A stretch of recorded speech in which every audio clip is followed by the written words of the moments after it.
এই নাস্তা আমি কী দিয়ে তৈরি করেছি এটা আপনাদের কিন্তু মনে হয় ধারণার বাইরে। চলুন ফুল ভিডিওটা দেখে নিই।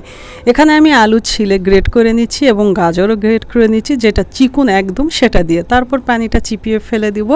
তারপর এখানে আমি দিয়েছি পুঁই শাক পাতা কুচি, লবণ স্বাদ মতো, জিরার গুঁড়া, মরিচ গুঁড়া, চাট মশলা এবং ব্ল্যাক পেপার, ময়দা দিয়ে ভালোকে মথে নিয়েছি।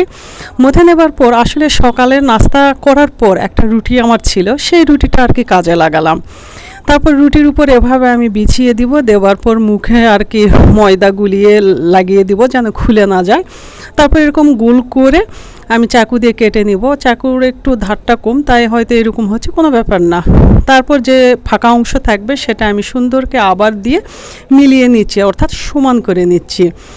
আসলে সকালে রুটি যদি একটা বেঁচে যায় ওটা আর কেউ খেতে চায় না, গোড়াগড়ি করে। তো যাই হোক, এবারে আমি ডিমেতে চুপিয়ে বিস্কিটের গুঁড়াতে গড়িয়ে নিব।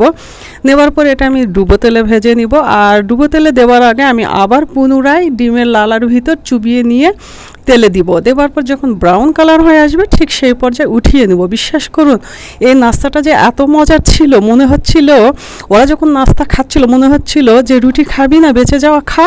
তো ঠিক আপনাদেরও যদি ঘরে এভাবে রুটি বেঁচে যায়, আপনারা এই কাজটা করবেন, দেখবেন চেটে পুটে